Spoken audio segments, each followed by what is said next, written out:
अगर आपको functional group के बारे में बेसिक आइडिया नहीं होगी तो डेफिनेटली आप क्वेश्चन को गलत करोगे। तो सबसे पहले जिस सीक्वेंस में मैं आपको बता रहा हूँ वैसे पढ़ लिया, आई प्रॉमिस यार कि आप क्वेश्चन गलत कर ही नहीं सकते। तो ना जो पार्ट होता है दैट इज आइसोप्रोपाइल, हम लोगों ने यहाँ पर जो क्वेश्चन मार्क जहाँ पर था वहाँ OH लगाया, दैट इज आइसोप्रोपाइल एल्कोहल, क्योंकि OH को क्या कहते हैं, एल्कोहल। अगर हम लोग OH की जगह पर जहाँ पर क्वेश्चन मार्क था वहाँ पर अगर हम लोग Cl लगा दे तो इसे बोलेंगे आइसोप्रोपाइल क्लोराइड बोलेंगे। अगर जहाँ पर क्वेश्चन मार्क था वहाँ पर अगर हम बेंजीन रिंग अटैच कर दे इसे क्या बोल रहे होंगे हम लोग, आइसोप्रोपाइल बेंजीन। मगर भाई साहब केमिस्ट्री में कुछ लोग रहा नहीं गया तो आइसोप्रोपाइल बेंजीन का भी नाम उन लोगों ने रख दिया क्यूमीन। तो cumene is very very important for the preparation of phenol, अभी हम लोग आगे देख रहे होंगे। इन कंपाउंड के IUPAC नेम भी आपको पता होना चाहिए, तो दैट्स वाई मैंने इसको यहाँ भी लिख रखा है ताकि आपको अच्छे से बिल्कुल प्रैक्टिस हो जाना चाहिए। अगर चारों वैलेंसी में कार्बन की जो 3 वैलेंसी है वहां पर मिथाइल मिथाइल कनेक्ट कर दें और जो बीच वाली कार्बन की वैलेंसी उसकी अगर हम फ्री कर दें जिसको हम लोग 3 डिग्री कह रहे होते हैं, तो यहाँ पर हम लिख रहे होते हैं टर्सरी। टर्सरी का मतलब ही होता है 3 डिग्री। तो 3 ठीक है। तो क्या काम करना, यहाँ जहाँ मैंने क्वेश्चन मार्क लगा रखे हैं यहाँ पर एक बार हम लोगों ने Cl लिखे, एक बार OH। क्वेश्चन में आपको यही 2 कंपाउंड दिख रहे होंगे।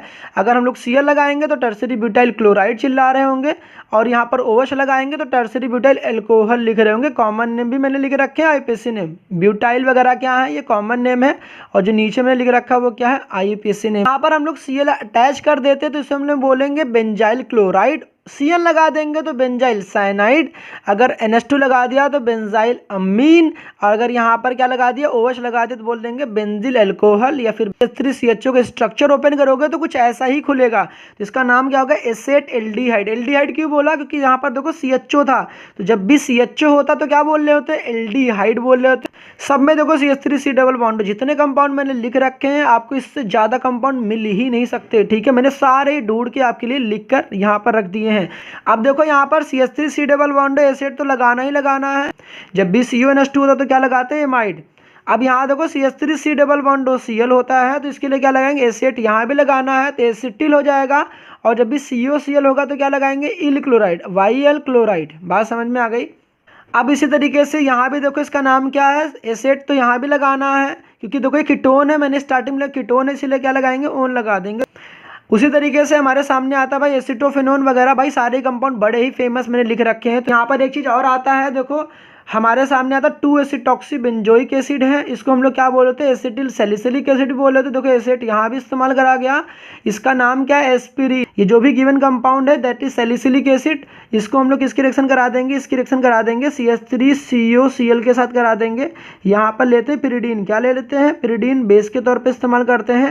यहाँ का Cl और यहाँ का H निकल जाता है Cl, और यहाँ पर ये पूरा ग्रुप जाकर अटैच हो जाता है, जिसको क्या बोल रहे होते हैं हम लोग, एस्पिरिन कहते हैं। बात समझ में आ गई। तो इसका नाम वगैरह मैंने सब कुछ लिख रखे हैं भाई, तो इसको ध्यान से देख लेना।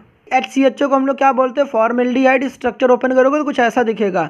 HCOOH को क्या बोलोगे, फॉर्मिक एसिड। भाई बहुत जगह तो आपने बचपन से देखे होंगे, दैट मीन्स 9-10 से देखते आ रहे होंगे कि HCOOH क्या बोलते हैं, फॉर्मिक एसिड। और 2 ही सबसे ज़्यादा फेमस है, formaldehyde, the second one is formic acid, तीसरा वाला भी कम ही फेमस है। अगर आपको CH ट्रिपल बॉन्ड CH दिखाई देता है तो इसको हम लोग इथाइन बोल रहे होते हैं, और इसका नाम क्या, एसिटाइलिन। तो वहाँ पर यहाँ पर तो CH3C डबल बॉन्ड नहीं है, बट इसका कॉमन नेम भाई साहब एसिटाइलिन है, तो इसको रट्टा मार लेना, ठीक है।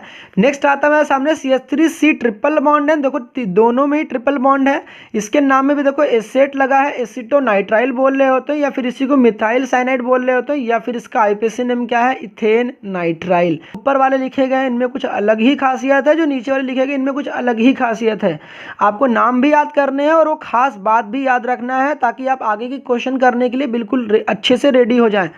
अब मैंने क्या लिख रखा, जो #1 लिखे हैं सारे ऊपर वाले, ये सारे कैसे हैं, ये मेटा डायरेक्टिंग ग्रुप है, और जो ये नीचे वाले हैं ये सारे कैसे, इन सबके पास लोन पेयर होता है। क्या होता है इन सबके पास लोन पेयर होता है, तो that is why they are what, ortho para directing. Lone pair है तो ऑर्थो पैरा डायरेक्टिंग होंगे, और लोन पेयर नहीं है दैट मीन्स इन सारे कंपाउंड के ऊपर पाई बॉन्ड है। आप सिंपली याद कर लो, अगर ये वाले हमारे पास ऑर्थो पैरा डायरेक्टिंग है तो दूसरे वाले जो बच गए क्या हो जाएंगे, मेटा डायरेक्टिंग होंगे।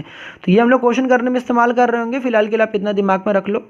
अगर आपके सामने कभी भी अल्केन आ जाए ना, तो इसकी क्या कराओगे, क्लोरीनेशन कराओगे in the presence of sunlight, that means reaction कराओगे क्लोरीन के साथ, ठीक है। क्या काम करना है, जो भी अल्केन होगी उसका एक हाइड्रोजन यहाँ से खींचना है और एक ClHCl बनाकर निकाल देना। अब ये जो भी मेरे पास अल्काइल क्लोराइड बना है, इसकी रिएक्शन अगर हम लोग करा दे एक बार सोडियम और ड्राई ईथर के साथ, तो क्या होता है, जो भी ये वाला पार्ट होता है ना, ये डबल हो जाता है। यही सेम चीज़ कॉपी कर दो। तो आपने क्या देखा कि हम लोग जब भी एल्काइल क्लोराइड की रिएक्शन किससे के साथ करा दे, सोडियम और ड्राई ईथर के साथ करा दे, तो हमें डबल नंबर ऑफ कार्बन मिल जाते हैं। देखो यहाँ कार्बन 2 थे ना, तो कितने कार्बन मिल गए, 4 कार्बन। तो बना क्या यहाँ पर, ब्यूटेन बन गया। बात समझ में आ गई। अगर हम लोग केसियन के साथ रिएक्शन करा देते हैं तो केसियन के साथ कराने से क्या होता है, यहाँ पर के और Cl चले जाते हैं, तो यहाँ पर हो जाता है माइनस का KCl, और जहाँ पर Cl था वहाँ पर क्या रहता है, Cn। तो यहाँ लिख दे रहा हूँ मैं। अब देखो बच्चा यहाँ पर गलत करता है, जब भी AgCN आता है ना तो गलत करता ही करता है भाई। यहाँ पर ऐसा मत करना तू, AgCl तो निकल जाते हैं बच्चा, इतना तो करता है भाई, AgCl तो चले गए, मगर गलती यहाँ कर देता है। यहाँ पर क्या काम करना है पता, CH3 CH2, यहाँ पर आपको NC लिखना है। क्या लिखना है यहाँ पर, NC। ध्यान रखना यहाँ पर Cn नहीं लिखना है, NC लिखना। जब भी NC होता है तो आइसोसाइनाइड कहते हैं, तो यहाँ नाम लिख लो।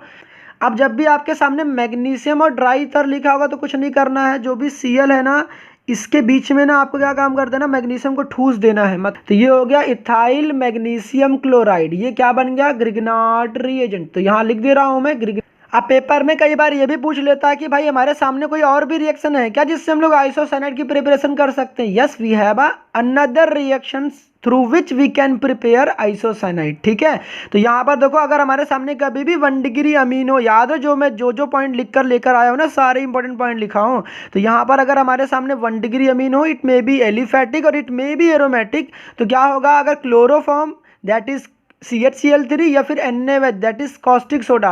अच्छा एक बात अभी भी आपको क्लियर कर दें कि चाहे पेपर में NaOH लिखा हो या फिर KOH लिखा हो, घबराना नहीं। NaOH को हम लोग बोलते हैं कॉस्टिक सोडा, अगर पोटेशियम लिखा गया होता तो यहाँ पर बोलते हैं उसको कॉस्टिक पोटास। तो पेपर में कई बार लिख कर आता है कि क्लोरोफॉर्म विथ कॉस्टिक पोटास, तो घबराना नहीं है। जहाँ पर ये देखो आपको NH2 दिखाई दे रहा है ना, इस NH2 को चेंज किस में कर देना है, सिर्फ NC में। तो क्या बोलेंगे, isocyanide. This is very very important reaction, इसको हम लोग कार्बिल अमीन के नाम से भी जानते हैं। और इसमें होता कि इसमें खास बात क्या है, जो ये आइसोसाइनेट बनता है ना, बहुत ही बेकार इसकी स्मेल होती है, बैड स्मेलिंग कंपाउंड बनता है, इस वजह से ये इंपॉर्टेंट है। ये रिएक्शन सिर्फ कौन देता है, 1 डिग्री अमीन, और 1 डिग्री अमीन में भी कौन से amine, aliphatic as well as aromatic. मैंने नीचे एग्जाम्पल लिख रखे, एग्जाम्पल देखो, जो एग्जाम्पल लिख रखा हूँ एग्जाम्पल भी सब बिल्कुल यही प्रिपेयर करके जाना है। देखो यहाँ पर लिख रखा है मिथाइल अमीन लिख रखा है, क्लोरोफॉर्म लिखा गया, तो क्या काम करना है पता है, NH2 का हटाना है भाई, NC लगा देना है, नाम क्या हो जाएगा, मिथाइल आइसोसाइनाइड। अच्छा हम नेक्स्ट हमारे सामने आता है एनिलीन। मैंने बार बार कहा यार, हर बच्चे से कहा है, पेपर में बच्चा पढ़ के तो जाता है यार, लेकिन दिक्कत की बात है ना कि जो बेंजीन रिंग जब भी आपको दिखाई दे जाएगा तो इसको हम लोग क्या लिख रहे होंगे, C6H5। क्या लिखेंगे हम लोग, C6H5। ठीक है, कई बार पेपर में पढ़ के तो आप ऐसे गए थे, जबकि फिल इन द ब्लैंक्स वगैरह में आपको ऐसे लिखा मिल गया तो आपको लगा कि मैं तो पढ़ के ही नहीं आया था। भाई इसी चीज़ को ना ऐसे लिखते हैं, कभी ऐसे लिखा गया हो तो आप ऐसे लिख लेना।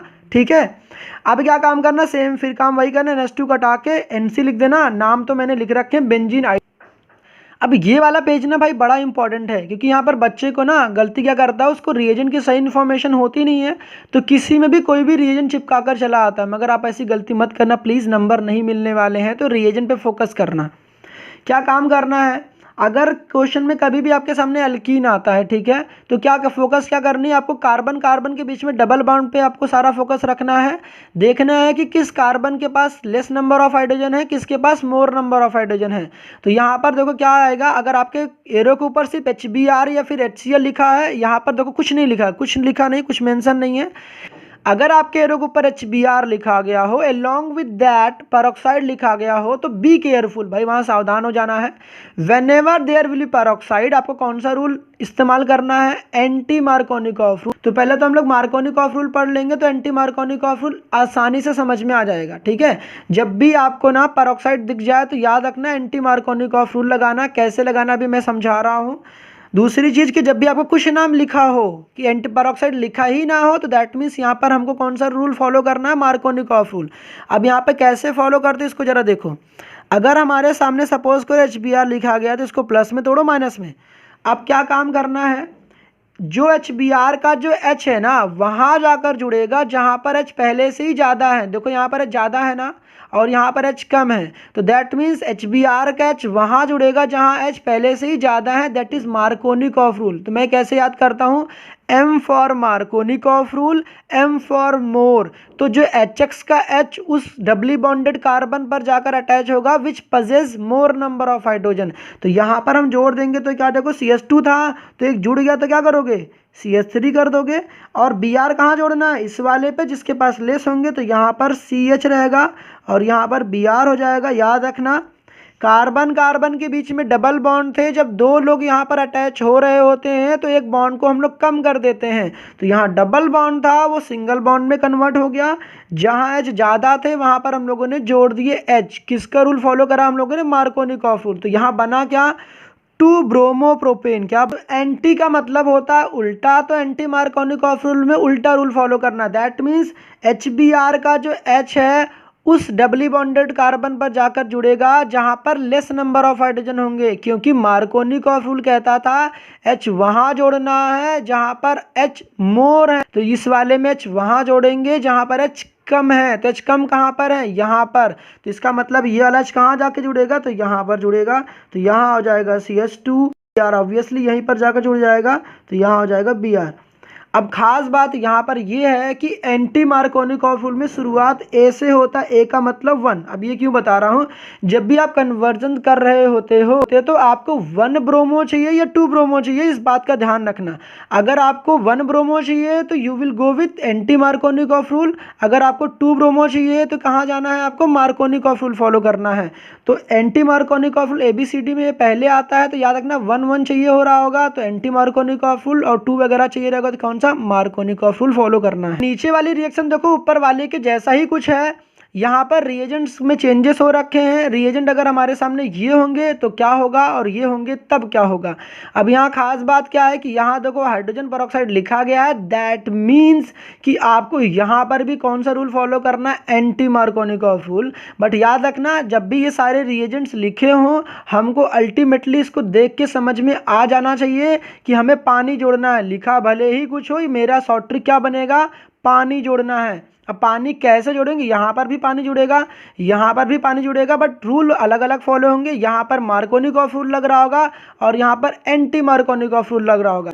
तो मार्कोनिकॉफ रूल कहता था कि जो H2O का जो H है, सिर्फ आप H पे फोकस करो, H वहाँ जुड़ेगा जहाँ पर H मोर है। तो H कहाँ पर जुड़ेगा, यहाँ पर मोर हाइड्रोजन पे। तो दैट मीन्स OH कहाँ जाएगा, ऑब्वियसली OH यहाँ। तो यहाँ पर क्या लिख लेंगे, CH3 CH, और यहाँ पर हो जाएगा OH, और यहाँ हो जाएगा CH3। फिर से मैं आपको एक बात बता दूं, बिना डबल बॉन्ड को तोड़े आपको जोड़ने कोशिश मत करना। डबल था देखो सिंगल हो गया ना, H वहाँ जुड़ा जहाँ H पहले से ही ज़्यादा थे उससे, और OH कहाँ जुड़ेगा जहाँ पर H कम थे। याद रहे सारा फोकस आपका कहाँ होना चाहिए, बताओ भाई, डबली बॉन्डेड कार्बन पर होना चाहिए। मैं बार बार कह रहा हूँ, बच्चे गलत करते हैं, ठीक है। इसमें नाम क्या बन गया, नाम बता दे रहा हूँ, propane two all. Alcohol starting में लिखवा रखा था, लिख लेना आइसोप्रोपाइल अल्कोहल। अब यहाँ पर आता है कि अगर B2H6 इस्तेमाल कर रखा, पानी ही जोड़नी है तो H कहाँ जोड़ेंगे, H जहाँ पर कम होगा, क्योंकि मार्कोनिकॉफ रूल कहता था H वहाँ जोड़ना जहाँ पर H ज़्यादा है। तो एंटी मार्कोनिकॉफ रूल उल्टा करेंगे, H वहाँ जोड़ेंगे जहाँ पर H कम है। तो यहाँ पर H जुड़ेगा इस वाले कार्बन पर, का नाम क्या हो जाएगा, प्रोपेन 1 ऑल। Propane 1 all. आपने यहाँ पर भी एक चीज़ क्या सीखी, जब भी हमें 1 पे कुछ चाहिए होगा, 1 पे ऑल चाहिए होगा या फिर 1 ब्रोमो प्रोपेन चाहिए होगा, 1 पे चाहिए होगा, that means anti Markovnikov rule. ABCD में एक 1 नंबर पे आता है ना पहले नंबर पे, तो याद रखना जब भी 1 पे कुछ चाहिए होगा तो एंटी मार्कोनिकॉफ रूल फॉलो करना है। 2 वगैरह चाहिए तो क्या बोलेंगे हम लोग, मार्कोनिकॉफ रूल। बात समझ में आ गई होगी। आपको फॉर्मेल्डिहाइड की रिएक्शन करानी है अमोनिया के साथ, तो फॉर्मेल्डिहाइड को मैं ऐसे लिखता हूँ CH2O। इससे मेरा फ़ायदा क्या होता है, मैं कहता हूँ 3 2 कितना होता है 6। तो यहाँ पर करना क्या होता है, इस फॉर्मेल्डिहाइड कितने मोल लेने पड़ते हैं, 6 मोल। कितने मोल लेने पड़ते हैं भाई, 6। दैट मीन्स वही सेम चीज़ तो यहाँ पे लिखा गया, तो यहाँ पर लिख लो 6। क्या करना है आपको, ये जो 6 लिखा गया है ना इसको ऐसे लिखना है, CH2 लिखो और यहाँ पर क्या कर दो, होल की पावर 6 कर दो। यहाँ पर नाइट्रोजन 6 - 2 कितना होता है 4। तो यहाँ पर नाइट्रोजन कितने लिखने हैं, यहाँ पर नाइट्रोजन 4 लिखने हैं। तो यहाँ पर क्या कर दो, 4 कर दो। 4 3 कितना हो गया 12। दैट मीन्स आपको क्या कर देना है, 6H2O क्या कर देनी है, बाहर कर देनी है। इसे हम लोग क्या कह रहे होते हैं, यूरोट्रोपिन कहते हैं, जिसका यूरिनरी इन्फेक्शन के ट्रीटमेंट के लिए करा जाता है। तो this is very very important, तो प्लीज़ इसको दिमाग में रखना। Now the second one is कि अगर हमारे सामने ग्रिग्नार्ड रिएजेंट आ जाए और हमारे सामने याद रखना फॉर्मेल्डिहाइड ही लोगे, क्या लोगे, फॉर्मेल्डिहाइड लोगे। तो अगर फॉर्मेल्डिहाइड को मैंने फिर से CH2O लिखा, क्या काम करना है, जो फॉर्मेल्डिहाइड का जो O वाला पार्ट है इसको OH बना देना और इस वाले कार्बन पर ना ये जो R वाला पार्ट इसको चिपका देना। तो क्या बन जाएगा यहाँ पर R, यहाँ हो जाएगा CH2 और यहाँ बन जाएगा OH। और इस बात को अभी यहाँ गांठ बांध लो भाई कि 1 डिग्री एल्कोहल ही बनता है अगर आप क्या लेते हो, RMgx की रिएक्शन किसके साथ कराते हो, HCHO के साथ कराते हो। तो ये बड़ा ही इंपॉर्टेंट है, कन्वर्जन अभी मैं करा रहा हूँ तो आपको बताऊंगा कि यहाँ पर कैसे ही इंपॉर्टेंट हुआ है। एक चीज़ यहाँ पर नोट कर लो, ये R कौन सा था, तो ये R था ग्रिग्नार्ड का। कौन सा था ये R, ग्रिग्नार्ड का था। बात समझ में आ गई ना। ये जो चारों आपको सामने रिएक्शन दिखाई दे रहे हैं ना, इसका इस्तेमाल हम लोग कन्वर्जन में खूब कर रहे होंगे। इनमें खास बात क्या है कि इनमें कुछ ना कुछ ऐसी कॉमन सी बात है और कुछ ना कुछ अनकॉमन सी बात है। कॉमन सी बात क्या है, इन सब में ऑक्सीजन ऐसे ऐसे उड़ा देनी है। और कॉमन क्या बात नहीं है कि इन सब में रिएजेंट चेंजेस हैं। रिएजेंट में चेंज क्या क्या है, यहाँ देखो इन दोनों में रिएजेंट LiLH4 इस्तेमाल करे गए हैं, जबकि इन दोनों में रिएजेंट क्या इस्तेमाल करे गए हैं, चाहे आप जिंक अमलगम प्लस कॉन्केसियल इस्तेमाल कर लो जिसको हम लोग क्लीमेंसन रिडक्शन कह रहे होते हैं, वुल्फ किस्नर रिडक्शन इस्तेमाल कर लो जिसमें रिएजेंट क्या क्या होते हैं, हाइड्राजीन होता है, KOH विद इथाइलिन ग्लाइकॉल होता है। और तीसरी चीज़ क्या होती पता है, तीसरी जो चीज़ होती है वो रेड फॉस्फोरस प्लस HI होता है। करना क्या पता है, इस ऑक्सीजन को हटा दो और H2 चिपका दो। यहाँ देखो मैंने लिखा ना, डबल बॉन्ड ऑक्सीजन को हटाओ और H2 लगाओ।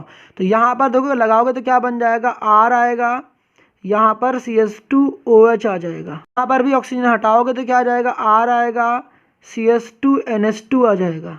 बात समझ गए। यहाँ पर भी ऑक्सीजन हटा दोगे तो क्या आ जाएगा, R आ जाएगा और यहाँ पर CH3 आ जाएगा। ठीक है, सेम काम करना है, यहाँ पर भी R आ जाएगा और यहाँ पर CH2 आ जाएगा और यहाँ पर हो जाएगा R।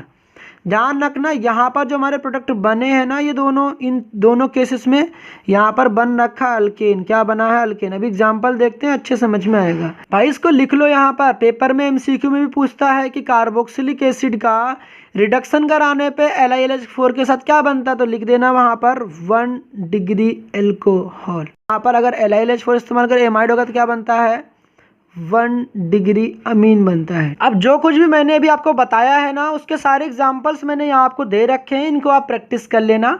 इनके सारे नाम जो मैंने लिख रखे हैं, इनके नाम भी आपको अच्छे से प्रैक्टिस होने चाहिए। एक बार फिर भी मैं बता देता हूँ। यहाँ पर देखो इथेनोइक एसिड था, इस ऑक्सीजन को यहाँ से उड़ा देना है, यहाँ पर 2 हाइड्रोजन चिपका देना है, तो यहाँ पर CH3 CH2OH हो जाएगा। रिएजेंट तो पता है ना, रिएजेंट क्या इस्तेमाल करोगे, LiAlH4।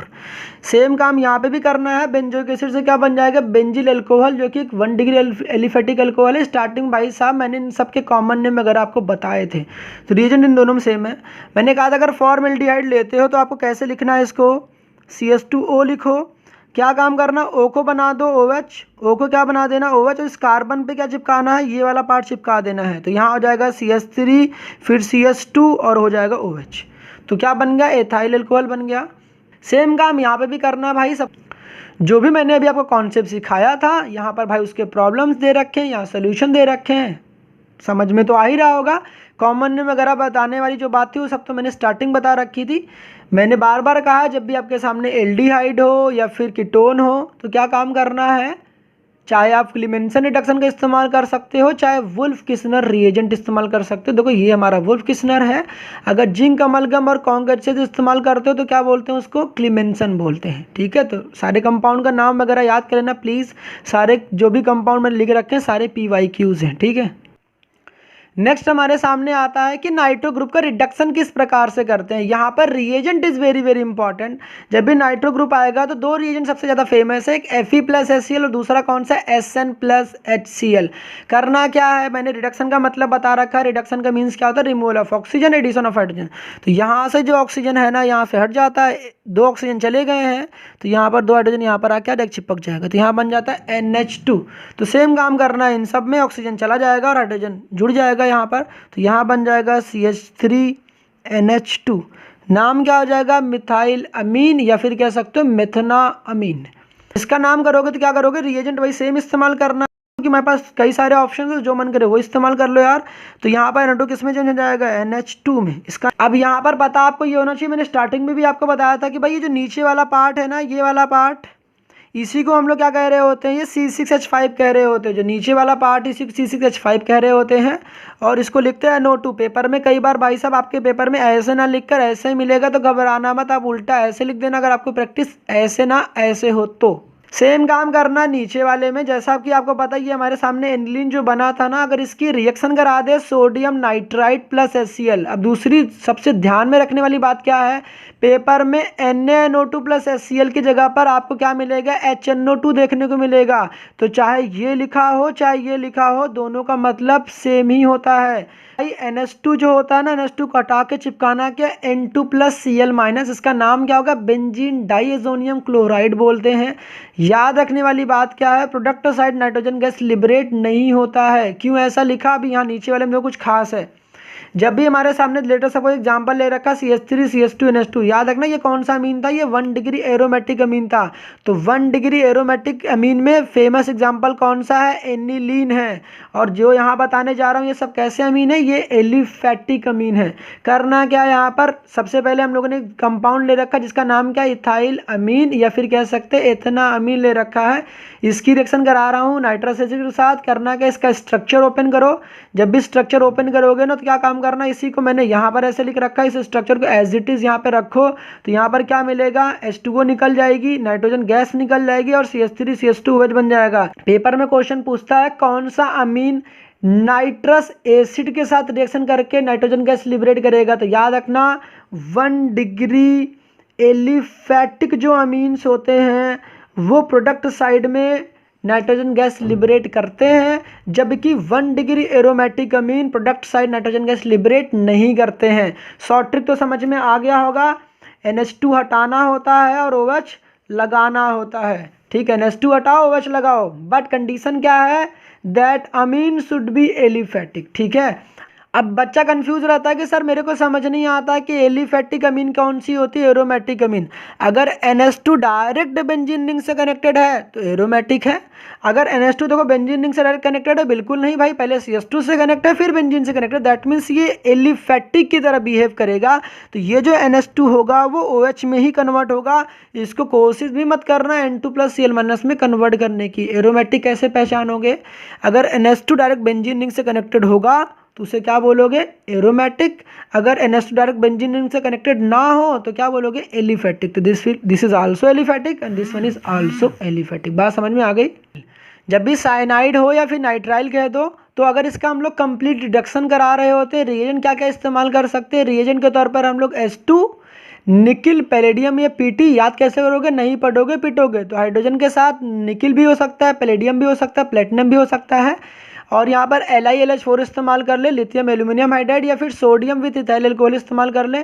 करना क्या है, यहाँ पर 2 हाइड्रोजन यहाँ चिपकाना है और 2 हाइड्रोजन यहाँ चिपकाना है। तो क्या बन जाएगा, CH2 NH2, जिसको हम लोग क्या बोल रहे होते हैं, 1 degree amine. It may be aliphatic और इट मे बी एरोमेटिक। तो यहाँ पर एलिफैटिक अमीन भी बनता है और एरोमेटिक अमीन भी बनता है साइनाइड के कंप्लीट रिडक्शन से। दूसरी यहाँ पर समझने वाली बात क्या है, साइनाइड के पार्शियल रिडक्शन से क्या बनता है, एल्डिहाइड बनता है। रिएजेंट क्या इस्तेमाल करा है, SnCl2 प्लस HCl, और क्या इस्तेमाल कर रखा है, वाटर। तो this is very very important, तो इसको दिमाग में रखना। इसको हम लोग बोलते हैं स्टेफेंस रिडक्शन। क्या कर रखा है हम लोगों ने, जो यहाँ पर मैंने आपको बात बता रखी है उसी का मैंने यहाँ एग्जांपल लिख रखा है। देखो साइनाइड था तो CN को क्या करना है, आपको CN को कन्वर्ट किस में करना है, CH2 NH2 में। सेम काम यही करना है, CN को कन्वर्ट किस में करना है, CH2 NH2 में।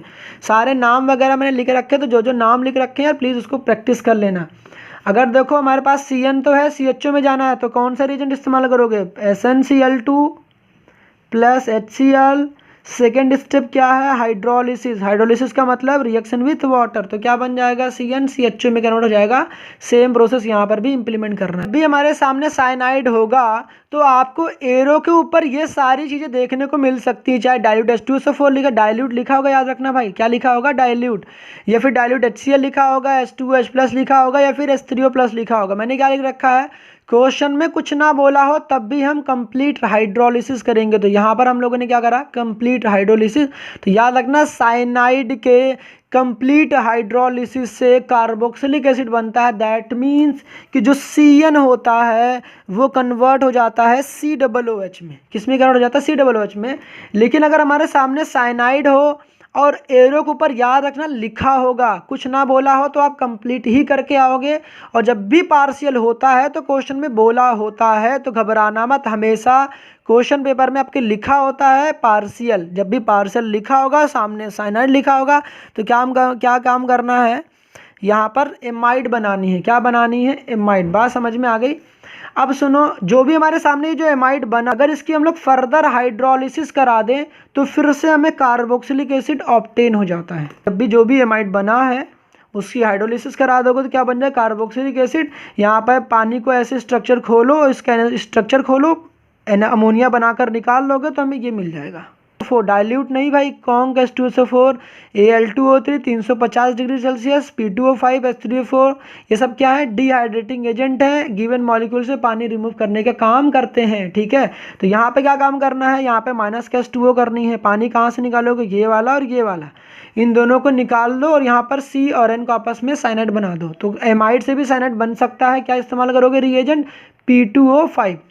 सेम काम करना यहाँ पर यार, मैंने एग्जांपल लिख रखे हैं, स्टार्टिंग मैंने आपको कॉमन नेम वगैरह सब बता रखे थे। तो ये है बेंजेमाइड और दिस वन इज आल्सो बेंजेमाइड। बेंजेमाइड यहाँ देखो H2O के साथ हीटिंग लिख रखी है। दैट मीन्स इसको क्या करना है, कंप्लीट करना है। क्यों, क्योंकि कुछ बोला तो था नहीं। तो मैंने कहा था चाहे आपको H2O लिखा हो चाहे कुछ भी लिखा गया हो, क्या काम करना है, COOH बनाना है। लेकिन जब भी P2O5 लिखा हो तो ये वाला ऑक्सीजन ये वाला पानी बनाकर निकाल देनी है और बन क्या जाएगा, बेंजीन साइनाइड। समझ में आ गया। एल्कोहल के सामने अगर कभी भी आपको PCl5 आ जाए, SOCl2 आ जाए, दैट इज थायनिल क्लोराइड आ जाए, या फिर PCl3 आ जाए, या फिर यूँ कह सकते हो कॉन्क HCl प्लस ZnCl2 ही आ जाए, तो क्या काम करना है, तो यहाँ पर OH हटा के क्या लगा देना है, Cl। बात समझ में आ गई ना यहाँ पे। तो सेम काम यहाँ पर भी करना, चाहे एल्कोहल हो चाहे कार्बोक्सिलिक एसिड हो, यहाँ पर भी OH रहेगा। यहाँ पर भी जो जहाँ जहाँ OH है यहाँ पर OH हटा के क्या लगा देना है, Cl। तो ये सारे मॉलिक्यूल में ऐसे ही करना है, जहाँ जहाँ OH है वहाँ पर क्या लगा देना है, Cl लगा देना है। मैं यहाँ पर आपको रिकमेंड करूँगा कि आप दो रिएजेंट सबसे ज़्यादा यूज़ करना, PCl5 और SOCl2। पेपर में कन्वर्जन वगैरह में जो पहले से आपको एरो के ऊपर देखने को मिलेगा, PCl5 और SOCl2 ये बेस्ट है। ठीक, इथर आ जाए और इसकी भी रिएक्शन करानी है PCl5 के साथ और SOCl2 के साथ, तो कुछ नहीं काम करना यार, स्ट्रक्चर को ऐसे ओपन करना और यहाँ पर ऐसे लिखना। स्ट्रक्चर को देखो मैं यहाँ लिख रहा हूँ, स्ट्रक्चर को ऐसे लिख लेना, उसके बाद इसको ऐसे ब्रेक डाउन कर देना। जब ब्रेक डाउन करोगे तो क्या मिलेगा, देखो CH3 CH2 Cl मिलेगा, क्योंकि यही सेम चीज़ दो बार मिल रही तो यहाँ पे 2 लगा लेना और यहाँ बन जाएगा POCl3। सेम काम यहाँ पे भी करना। अगर आपके साथ SOCl2 आ जाए तो इसका स्ट्रक्चर ऐसे ओपन करो, S डबल बॉन्ड हो Cl करना क्या, बीच से ब्रेक डाउन करो तो यहाँ CH3Cl 2 बार आ जाएगा। तो CH3Cl 2 बार आ गया तो ट्वाइस लिख दो, और कौन सी गैस निकलेगी, सल्फर डाइऑक्साइड गैस निकल जाएगी। अनसिमेट्रिकल हो तब भी कोई दिक्कत, ध्यान रखना दोनों इधर कैसे थे, सिमेट्रिकल थे। अनसिमेट्रिकल में भी कोई दिक्कत नहीं है यार, सेम काम करोगे। S डबल बॉन्ड हो, यहाँ पे भी क्या करना है, Cl और इधर भी Cl। तो यहाँ पर अलग अलग हमारे सामने अल्काइल हैलाइड बनेंगे। तो एक बार बन जाएगा CH3Cl और दूसरी जगह क्या बन जाएगा, CH3CH2Cl और क्या बन जाएगा, SO2 गैस लिबरेट हो जाएगी। पेपर के पॉइंट ऑफ व्यू से भाई इंपॉर्टेंट नहीं, महा इंपॉर्टेंट है। क्यों, क्योंकि यहाँ पर टेम्परेचर भाई बड़ा ही इंपॉर्टेंट रोल प्ले करता है। रिएजेंट तो देखो हर जगह सेम है, यहाँ भी कॉन्क H2SO4 है, यहाँ भी कॉन्क H2SO4 है, लेकिन यहाँ टेम्परेचर है 170 डिग्री सेल्सियस, यहाँ पर टेम्परेचर कितना है, 140 डिग्री सेल्सियस। जब भी हम लोग टेम्परेचर ज़्यादा ले रहे होते, दैट मीन्स 170 ले रहे होंगे, तो क्या काम करना है, एक ही मोल से पानी निकालनी है। जबकि अगर हम लोग क्या कर रहे होते हैं, टेम्परेचर कम ले रखे होते हैं, तो हमें 2 मोल लेकर पानी निकालना है। इस बात को मैंने देखो यहाँ पर अच्छे समझा रखा है। जब भी हमारा देखो एथिल अल्कोहल था, टेम्परेचर कम था, इसी सेम चीज़ को 2 बार लिखो, एक बार उल्टा, एक बार वही चीज़ लिखो, उसको उल्टा कर दो, पानी बनाकर निकाल दो, क्या बन जाएगा, सिमेट्रिकल ईथर बन जाएगा। अगर यही जो सेम चीज़ थी ना, इसको लिखना तो है, देखो हम लोगों ने लिख रखा है, लेकिन क्या काम करना, बीटा एलिमिनेशन करनी है। बीटा एलिमिनेशन क्या होती है, देखो ये फंक्शनल ग्रुप होता है, ये होता है अल्फा, ये होता है बीटा। तो बीटा पोजीशन का हाइड्रोजन खींचना है, HOH पानी बनाकर निकाल देना है, दोनों के बीच में कार्बन कार्बन के बीच में डबल बॉन्ड क्रिएट कर देनी है। तो ये काम कर रखा है। तो आपने क्या देखा, अगर टेम्परेचर ज़्यादा थी तो जो हमारा प्रोडक्ट बन रहा था वो एक एल्कीन बन रही थी, लेकिन अगर हमारे सामने टेम्परेचर कम था तो जो प्रोडक्ट बन रहा था वो एक ईथर बन रहा। ईथर का नाम वगैरह भाई याद कर लेना, इसको हम लोग बोल रहे होते डाईइथाइल ईथर या फिर इथॉक्सीथेन, या फिर ये कैसा एग्जांपल है, सिमेट्रिकल ईथर। सिमेट्रिकल क्यों, क्योंकि जो लेफ्ट हैंड साइड वाला चीज़ है वही राइट हैंड साइड भी है, ऑक्सीजन की इधर है उधर। बात समझ में आ गई। जो रिएक्शन अभी हम लोगों ने थोड़ी देर पहले टेम्परेचर डिपेंडेंट वाली रिएक्शन पढ़ी है ना, उसी की जैसे यहाँ पर भी है। जब भी याद रखना पेपर में KH तो लिखा होगा या फिर NaOH लिखा होगा, ठीक है। वहाँ पर एक चीज़ फोकस करना मीडियम पे, अगर एल्कोहलिक होगा तो एलिमिनेशन होगा, अगर एक्वस KH होगा तो वहाँ पर सब्स्टिट्यूशन होगा। एक्वस और एल्कोहलिक ये दो शब्द हैं जो पेपर में भाई बच्चे का क्वेश्चंस गलत करा देते हैं। एल्कोहलिक होगा तो एलिमिनेशन होगा, एक्वस होगा तो वहाँ पर सब्स्टिट्यूशन होगा। एक्वस वाले में तो कुछ करना ही नहीं होता यार, K और Cl निकल जाते हैं, जहाँ पर Cl होता है वहाँ पर OH आ जाता है। एलिमिनेशन में एलिमिनेशन कैसे कराते हैं, यहाँ पर बीटा एलिमिनेशन होता है, फॉलो कौन सा रूल करते हैं, सेट-जेफ रूल। तो बीटा पोजीशन कौन सी होती है, इसको मानो फंक्शनल ग्रुप, ये हो गया अल्फा, ये हो गया बीटा। तो बीटा पोजीशन का हाइड्रोजन देखना है, देखो यहाँ पर मैंने खींच के लिख रखा है, Cl को मैंने ऊपर लिख दिया और इसका एक हाइड्रोजन को मैंने खींचा तो यहाँ पर ऐसे लिख दिया। करना क्या, इन दोनों को आपस में ऐसे निकाल देनी है। तो क्या कर देना, डबल बॉन्ड क्रिएट कर देना है। तो बन क्या गया, एथीन। अगर 2-4 एग्जांपल और देखना चाहते हो तो यहाँ पर मैंने लिख रखे हैं आपके लिए, ताकि आपको अच्छे समझ में आ जाए। देखो यहाँ Cl लिख रखा है, जब भी अब क्वेश्चन आएगा ना तो आपको लेफ्ट हैंड साइड और राइट हैंड साइड देखना है। देखना कैसे है कि देखो इधर हाइड्रोजन कम है, इधर हाइड्रोजन कम है। देखो जिसके पास लेस नंबर ऑफ हाइड्रोजन होंगे ना उसका एक H खींच लेना और यहाँ से HCl बना के निकाल देना। देखो मैं नीचे उसी चीज़ को लिख रखा है। तो यहाँ से H और Cl निकाल दोगे, जो प्रोडक्ट बनेगा वो ये वाला बन जाएगा। बात समझ गए कि नहीं समझे, समझ गए ना भाई। तो जहाँ से H और Cl निकालते हो उस कार्बन कार्बन के बीच में डबल बॉन्ड क्रिएट कर देना, बना क्या, ब्यूटूइन।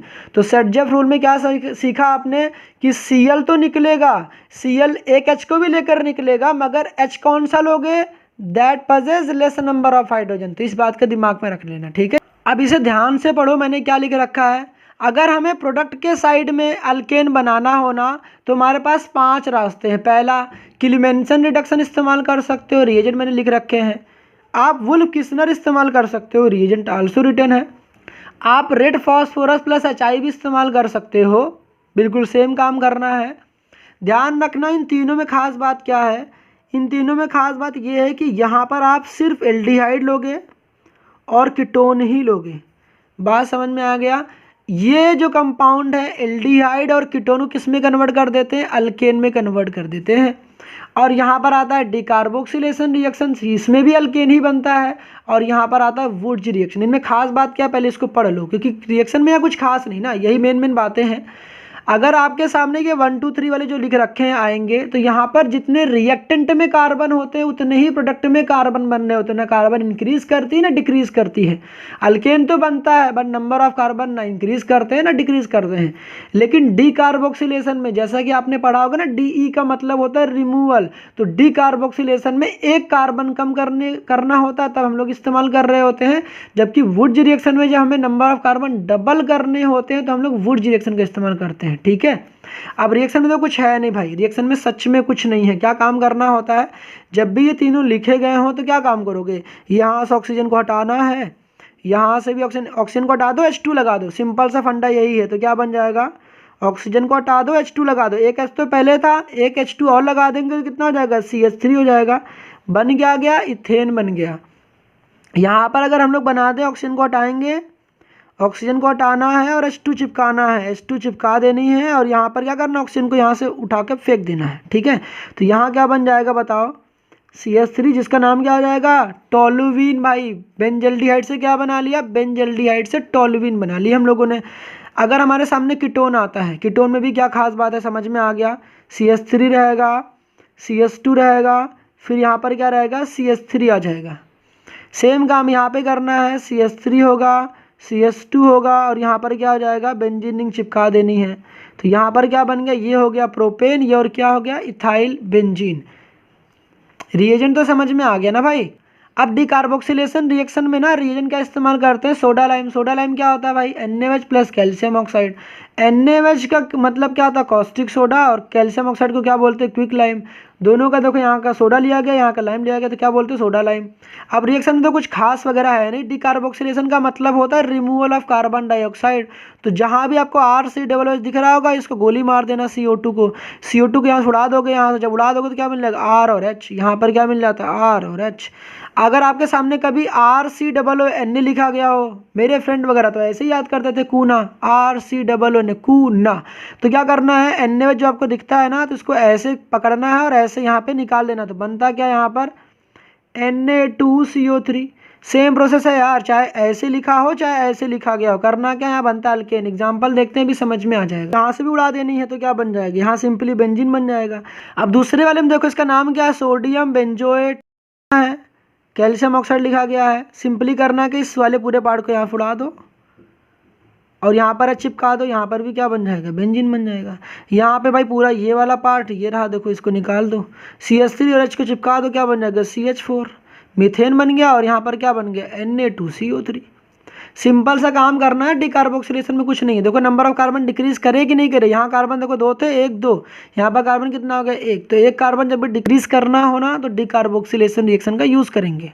पेपर में सिर्फ इतना ही लिखा रहेगा, ये हमारा खुद का काम है कि हम लोग उसको क्या समझेंगे, 2 मोल लेने। कितने मोल, 2 मोल। ये हमें खुद समझना पड़ेगा, जो भी अल्काइलाइड लेते उससे कितने मोल लेते हैं, 2 मोल। तो 2 मोल ले लिया। यहाँ पर कैसे लेना है अभी यहाँ समझते हैं। जो भी देखो ये कंपाउंड दिया होगा, इसको लिखो ऐसे, CH3 लिखो, Cl लिखो, इस चीज़ को दोबारा लिखो और उल्टा कर दो। दोबारा लिखना, उल्टा कर देना है। और यहाँ पे क्या काम कर दो, इन दोनों को आपस में से निकाल दो। निकाल दोगे तो क्या बन जाएगा, देखो जो बनेगा वो CH3 होगा। और यहाँ पर 2 Cl थे और यहाँ पर Na कितने लेने पड़ेंगे, 2। तो मन करे तो लिखो, ना लिखो तो कोई दिक्कत वाली बात नहीं है। आपके लिए इंपॉर्टेंट कौन सा चीज़ था, ये इंपॉर्टेंट कौन सा था भाई, ये वाला। ठीक है, सेम काम यहाँ पे भी करना है, उसी सेम चीज़ को 2 बार लिखो। ये सब दिखाना नहीं आपको पेपर में, या आपको रफ में काम करना है। तो यहाँ पे भी क्या काम करना है, CH3 CH2 Cl लिखना है, उसी चीज़ को 2 बार लिखो, फिर Cl लिखो, फिर CH2 CH3 लिखो, उल्टा करके लिख देना है। अब यहाँ से Cl उड़ा दो, क्या बन जाएगा बताओ, CH3 CH2 फिर CH2 फिर CH3। यहाँ कितने कार्बन थे, 1 2 कार्बन, यहाँ 2 थे, यहाँ कार्बन कितने हो गए, देखो 4 हो गए ना। 2 का कितना होगा, 4। जब भी डबल कार्बन करने हो तो क्या करना पड़ता है, वुडजी रिएक्शन। ठीक है, अब तीसरा वाला देखो क्या काम करना है। ये जो चीज़ लिखी थी ना, उसको 2 बार लिखना है। एक बार तो वैसे ही लिख देना, एक बार उल्टा कर देना। तो उल्टा कैसे होगा, ये देखो CH3 लिखा हम लोगों ने, ये CH लिखा, यहाँ CH3 करा, और यहाँ देखो Cl कर दिया ऐसे। समझ में आया। देखो जैसे मान लो ये पेन था ना, ये वाली चीज़ जो ऐसे थी, उल्टा कैसे करोगे, तो ये वाली चीज़ जो ऊपर थी ना, अभी इधर हो जाएगी ये चीज़ ऐसे। तो ये जो सेम चीज़ ऐसे नीचे थी, वो चीज़ अब ऊपर कर देनी ऐसे। तो वही काम कर रखा है यहाँ पर। ये और Cl दोनों यहाँ से चले जाएंगे, बस दोनों चिपका दो, CH3 CH CH3, और यहाँ पर हो जाएगा CH3 फिर CH CH3, दोनों के बीच में बॉन्ड लगा दो, बस हो गया। बात समझ में आ गई। इसका IPSC ने मेरे को बता देना, नहीं आएगा तो ना टेलीग्राम पे मेरे को ना मैसेज कर देना, मैं बता दूंगा। इसका नाम बता देना। अभी जल्दी जल्दी हम लोग इसको कवर कर लेते हैं। सेम काम यहाँ भी करेंगे, रिएजेंट सेम है भाई, सोडियम डाईथर, वही सेम चीज़ लिखो 2 बार। तो CH3 लिखा, फिर C लिखा, फिर CH3 लिख दिया। यहाँ पर भी CH3 लिख देंगे। इसको उल्टा करके लिखोगे तो क्या आ जाएगा, C फिर CH3, फिर इधर भी आ जाएगा CH3, ये भी क्या हो जाएगा, CH3। कई बार ऐसा भी हो सकता है कि आपको ये दिया हो, आपको ये पूछा गया हो। ब्रेक डाउन ऐसे करना ना कि 2 इक्वल पार्ट्स में टूट रहे हों। जैसे मान लो आपको इसको ब्रेक डाउन करना है, तो ब्रेक डाउन यहाँ से करोगे, ऐसे बांटना कि number of carbon equals but रहे हों। ठीक है, तो ये जो मैंने कंपाउंड बना रखे हैं, यही कंपाउंड प्रैक्टिस कर लोगे तो आपको आंसर इन्हीं में से मिल जाएंगे। मैम ब्रोमामाइड होगा तो इस वाले पूरे पार्ट को यहाँ से गायब कर दोगे। किसको, जब भी क्वेश्चन में आएगा तो इन सारे पार्ट को यहाँ से गायब करना है। डिकार्बोक्सिलेशन में आपने क्या सीखा, CO2 को उड़ाना था, जबकि हॉफमैन ब्रोमामाइड में क्या उड़ाना, CO को उड़ाना है। ठीक है, CO को यहाँ से उड़ा देना है। तो इन सारे रिएक्शन में यही काम कर रखा है। मैंने लिख रखा है 1 कार्बन कम का 1 डिग्री अमीन मिलता है। आई होप समझ में आ गया होगा। अब नेक्स्ट हमारे सामने क्या आता है, अगर बेंजीन डाइजोनियम क्लोराइड की रिएक्शन फ्लोरोबोरिक एसिड के साथ कराई जाए तो क्या होता है। ये देखो फ्लोरोबोरिक एसिड, ये प्लस ये माइनस, तो यहाँ पर ये H और Cl निकल जाते हैं, यहाँ पर माइनस का HCl हो जाता है, और ये जो BF4 माइनस इसके साथ चिपक जाता है। सेम काम यहाँ भी होता है, लेकिन जो दूसरा स्टेप है बड़ा इंपॉर्टेंट है, बच्चे यही गलती करते हैं। अगर सिर्फ हीटिंग लिखी गई है तो यहाँ पर आपको फ्लोरोबेंजीन मिलता है, लेकिन अगर हीटिंग के साथ साथ सोडियम नाइट्राइट प्लस कॉपर लिखा गया हो ना, तो यहाँ पर नाइट्रोबेंजीन बनता है। तो यहाँ पर देखो ये वाला प्लस ये वाला माइनस, ये NaBF4 बन जाता है, नाइट्रोजन गैस लिबरेट हो जाती है और ये NO2 यहाँ पर चिपक जाता है, नाइट्रोबेंजीन बन जाता है। आपने क्या सीखा कि बेंजीन डाइसोनियम क्लोराइड से हम लोग एरोमेटिक फ्लोरोबेंजीन बनाते हैं, जबकि अगर हमें एलिफेटिक फ्लोरोबेंजीन बनाना होता है तो इसके लिए क्या काम करते हैं, स्वार्ट्ज रिएक्शन का इस्तेमाल करते हैं। स्वार्ट्ज रिएक्शन में रिएजेंट हम लोग क्या इस्तेमाल करते हैं, मेटल फ्लोराइड। मेटल फ्लोराइड में हम लोग स्पेशली इस्तेमाल कर रहे होंगे AgF, जैसे KgF होता है वैसे AgF होता है। यहाँ पर हमारे सामने एल्काइल क्लोराइड होगा या फिर एल्काइल ब्रोमाइड होगा। करना क्या है, AgCl तो निकल जाएंगे, जहाँ पर Cl था वहाँ पर F आ जाएगा। इसको हम लोग क्या बोलते हैं, हेलोजन एक्सचेंज रिएक्शन बोलते हैं। तो यहाँ पर जो हमें बनता है ना, फ्लोरीन चिपकता तो है मगर कैसे, कौन सी वाली एल्काइल हैलाइड मिलती है, तो यहाँ पर मिलता है एलिफेटिक फ्लोरोअल्केन मिलता है। बात समझ में आ रहा है, एलिफेटिक। जो हम लोगों ने ये वाली रिएक्शन देखी थी, यहाँ पर एरोमेटिक फ्लोरोबेंजीन बनती है। जो स्वार्ज रिएक्शन थी वहाँ पर एलिफेटिक बनता है, तो इसको गलती मत करना। बाकी ये वाली जो रिएक्शन थी वही भी जो स्वार्ज में बताया था वही वाला काम करा है। बस यहाँ पर जो भी Cl और Br रहेंगे उसको हटा देना है, वहाँ पर F चिपका देना है। ठीक, बस इतना काम करके यहाँ पर आना है। अभी थारे को कोलबेस की और रीमर टीमन की ट्रिक भी बताऊंगा, मगर पहले तो मन ने समझाने दो कि भाई यहाँ रिएक्शन में चल क्या रहा है। पहले देखो हम लोग रीमर टीमन की बात करते हैं। तो यहाँ पर हमें पता है ये फिनॉल है, हमें ये भी पता है कि जो OH है वो ऑर्थो एंड पैरा डायरेक्टिंग है। तो मेरे को मेन फोकस करना ऑर्थो वाले के हाइड्रोजन को। यहाँ Cl था 3 थे, तो यहाँ Cl में एक में खींच ले रहा हूँ Cl। तो यहाँ पर क्या हो जाएगा, CH Cl2 हो जाएगा। करना क्या, यहाँ से एक H, यहाँ से एक Cl, HCl बनाकर निकाल देना है।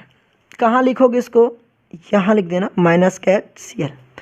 जो पार्ट बचा है उसको यहाँ पर चिपका दो। तो यहाँ पर क्या आएगा, CH Cl2। इसको हम लोग क्या बोलेंगे, सब्स्टिट्यूटेड बेंजल क्लोराइड। ये क्या है, एक इंटरमीडिएट है। क्या है, इंटरमीडिएट। यहाँ तक तो कोई प्रॉब्लम नहीं रही होगी, क्योंकि यहाँ पे देखो पहला तो ये काम तो समझ में आ गया। दूसरा वाला तो समझ में बिल्कुल आसान है भाई। यहाँ पर हमें पता है ये प्लस ये माइनस, ये प्लस ये माइनस।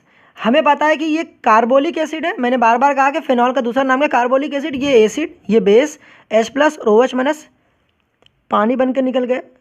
तो माइनस के H2O दिखा दो। यहाँ पर जहाँ पर H था वहाँ पर क्या चिपक गया, Na। तो ये बात तो समझ में आ गई होगी। अब इसके बाद की कहानी समझो। ये जो बना है CHCl2, इस पे मेन फोकस करना। यहाँ पर मैंने इस स्ट्रक्चर को रीड्रॉ कर लिया है ताकि मैं आपको अच्छे से समझा सकूं।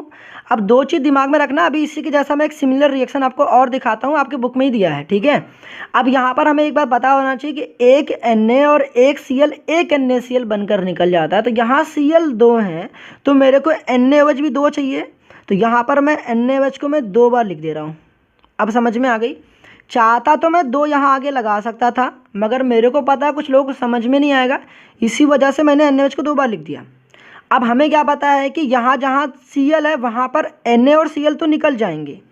एक Na एक Cl एक NaCl चला गया, ठीक है।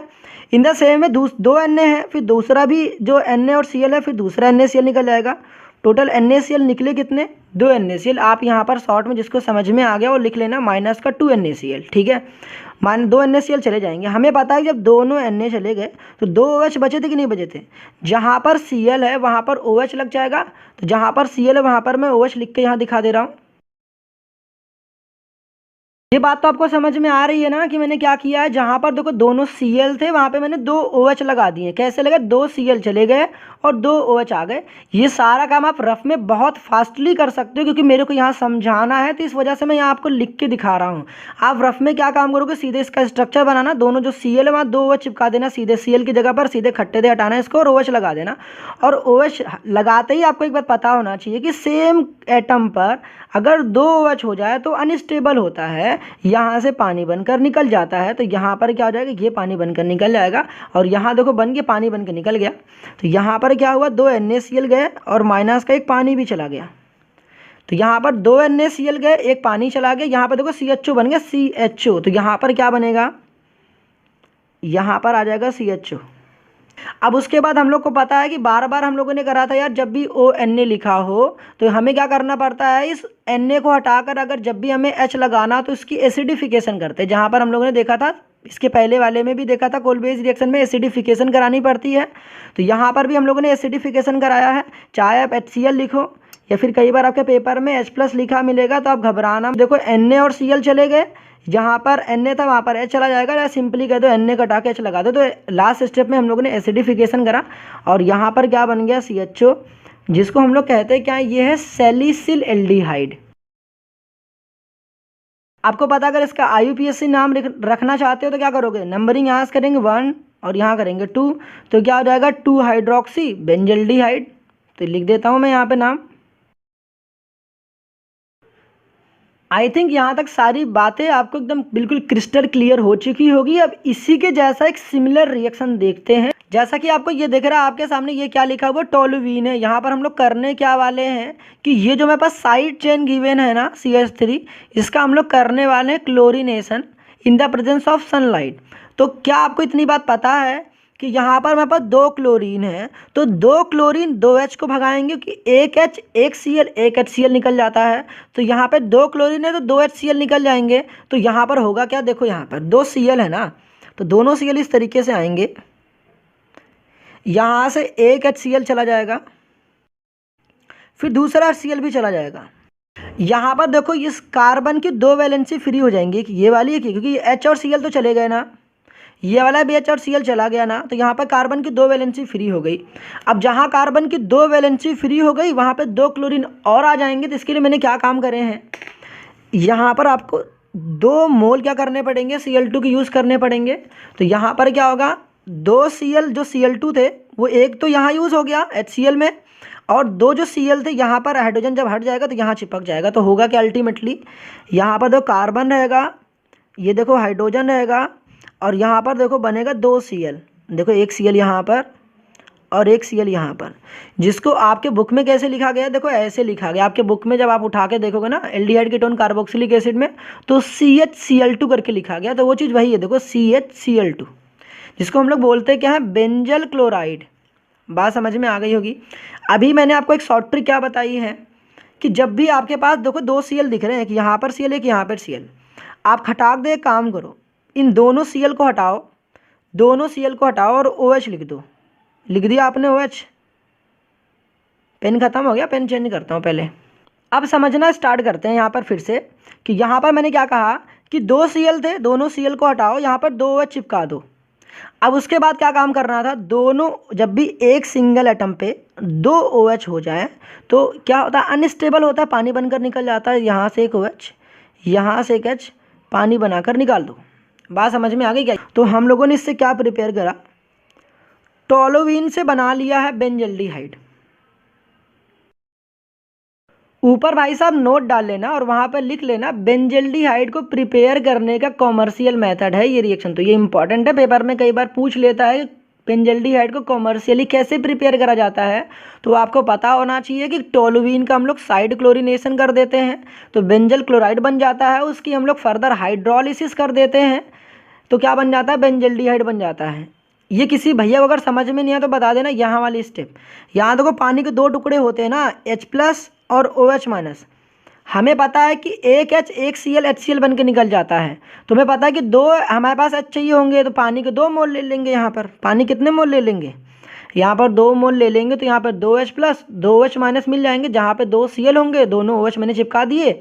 उसके बाद मैंने अभी आपको बताया था कि एक कार्बन पर 2 OH होते हैं तो अनस्टेबल होता है, पानी बनकर निकल जाता है। तो बस सेम काम वही करा है। तो यहाँ बना क्या, बेंजल्डिहाइड। आई होप समझ में आ गया होगा। सबसे पहले हम लोग देखेंगे रिमर-टिमन रिएक्शन की एकदम ज़बरदस्त वाली शॉर्ट ट्रिक। तो चलो समझना स्टार्ट करते हैं, मगर उससे पहले आपको बता दें कि आपकी NCERT रिमर-टिमन रिएक्शंस को ऐसे लिखती है, इतना लेंदी लिखता है।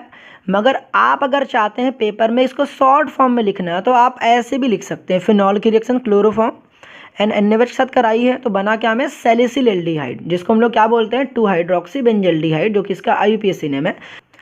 RTR का मतलब कि रिमर-टिमन रिएक्शंस, फाइल का मतलब क्या है, फिनॉल, कल का मतलब क्या है, क्लोरोफॉर्म।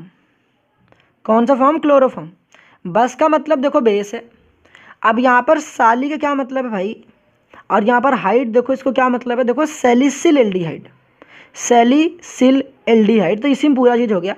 अब चोर से दिमाग में रखना है कि भाई सैलिसिल एल्डिहाइड में करते हो क्या है, एल्डिहाइड तो बनी और साथ में वहाँ पे क्या CHO लगा है, ठीक है, से भिड़ गई। बाकी ये सब काम की चीज़ नहीं है, ये सब काम की चीज़ नहीं। बाकी इतना तो समझ में आ गया होगा। RTR का मतलब रीमर टीमन रिएक्शन में फिनॉल की रिएक्शंस कराई जाती है क्लोरोफॉर्म और बेस के साथ। क्लोरोफॉर्म और किसके साथ? बेस के साथ। तो बनता क्या में सैलिसिल एल्डिहाइड की फॉर्मेशन होती है। अगर बात करें कोलबेज रिएक्शंस को याद करने की ट्रिक के बारे में, तो इसको नाम से पढ़ने से ही ऐसा समझ में आता है कोलबे नहीं भाई खोलबे है। खोलबे का क्या मतलब है? कई बार हम लोग दोस्ती यारी में नहीं बोलते कि भाई इसको खोल देना भाई, तो भाई वही ना बोल के कई बार कुछ लोग बे ज़्यादा बोलते हैं, खोल बे, करना बे। तो इसका मतलब कि यहाँ पे कैसे बोलना, ध्यान समझना। सबसे पहले आपको पता है कोलबे को समझना, खोलबे खोलना क्या भाई आपको? फाइल। कहाँ खोलना है? बस में। अब बस में क्यों खोलो? क्योंकि आपके सामने कोई जी है जिसके सामने आप भौकाल दिखाना चाह रहे हो, आप उसकी थोड़ी बुराई कर रहे हो। क्या बोल रहे हो? खोलबे फाइल बस में फेनॉक्साइड आई है, उसके बारे में आप क्या कह रहे हो? सोती है। सोती है का मतलब CO2 है। कहाँ पर? साली। कौन? वही जो लड़की है। थोड़ा आपकी बोलने की तमीज़ थोड़ी अच्छी नहीं है, तो आपने क्या बोला कि साली साइकिल एंड एसिड के साथ सोती है। कैसे सोती है? सोती है साली साइकिल एंड एसिड के साथ। तो इसका मतलब क्या समझे? पता है कि साली है और यहाँ पे साइक्लिक है और उसके बाद एसिड है, सैलिसिलिक एसिड। बात समझ में आ गया होगा। इसको 2-4 बोलोगे, अच्छे से प्रैक्टिस करोगे ना, समझ में आ जाएगा। अभी तक आपने देखा कि रीमर टीमन रिएक्शंस में हमारा जो रिएजेंट है वो क्लोरोफॉर्म और NaOH है। तो आपने पूछा कि सर ऐसी कोई रिएक्शंस और भी है क्या कि जिसमें क्लोरोफॉर्म और NaOH हमारा रिएजेंट के तौर पे यूज़ हो रहा? हमने कि हाँ, तो हमने कि चल भाई बात करता हूँ उसकी भी, क्योंकि लगे हाथों उसको भी यही निपटा देंगे ना, तो पेपर में गलती करने की चांसेस भाई बिल्कुल ना के बराबर हो जाएगी। तो चलो समझना स्टार्ट करते हैं। कार्बिलमिन रिएक्शन में हम लोग क्लोरोफॉर्म और NaOH को भी एज अ रिएजेंट यूज़ करते हैं और इन दोनों की रिएक्शंस कराते हैं 1 डिग्री अमीन के साथ। अब आपको ये बात पता होना चाहिए कि यहाँ पर जो मेरा 1 डिग्री अमीन होता है वो एलिफेटिक 1 डिग्री अमीन भी हो सकता है, एरोमेटिक 1 डिग्री अमीन भी हो सकता है। अब रिएक्शन किस तरीके से होती है इसको हम लोग सबसे पहले समझ लेते हैं। सबसे पहले आपको पता है यहाँ 3 Cl है, तो हमें पक्की बात है ना कि हमको NaOH कितनी चाहिए? 3 चाहिए होंगे। तो एक NaOH तो लिखा हुआ है, मैं यहाँ पर 2 NaOH और लिख दूंगा तो मेरे पास 3 NaOH हो जाएंगे। आप यहाँ पर 3 लगा भी सकते थे, मगर मैं वैसे नहीं लिख रहा हूँ क्योंकि मेरे को यहाँ पर आपको अच्छे से समझाना है। तो मैं यहाँ पर करने क्या वाला हूँ, ये जो 3 Cl दिख रहे हैं इसको मैं 3 NaCl निकाल दूंगा। ये बात तो समझ में आती है ना? ये जो है 3 NaCl निकल जाएंगे, जो कि मैं कहाँ लिखने वाला हूँ, यहाँ लिख दे रहा हूँ।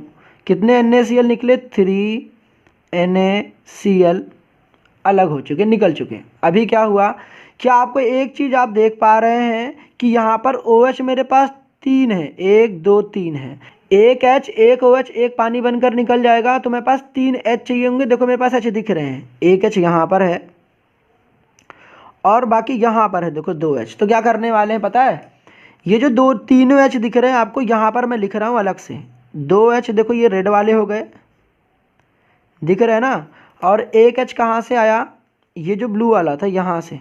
कितने पानी बन के निकल गए? देखो ये वाले, फिर ये रहा दूसरा पानी, ये रहा तीसरा पानी। तो यहाँ पर कितने पानी बन के निकल गए? 3 पानी। तो ये देखो मैं यहाँ लिख के दिखा रहा हूँ।